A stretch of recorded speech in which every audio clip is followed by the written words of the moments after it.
Bet slip namba 2 ambayo tuliweka Telegram na WhatsApp ilikuwa ni bet slip yetu namba 2 ya WhatsApp na Telegram ilikuwa ni Odense vs Verdes, na tips tuliomba Odense win full time na odds ilikuwa ni 1.23 na game zima ilisha 2-0.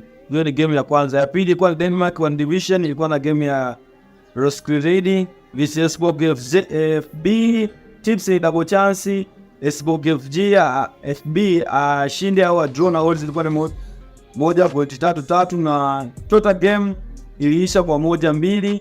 Na game namba 3 ilikuwa ni AS Limoges Misomania, game ya Cyprus First Division, na tulimpa AS Limoges win full time na ilikuwa na odds 1.89 na game ilisha 1-2. Na total odds ilikuwa ni 2.012 na tukastake $970 na tukawa tumewin $1950.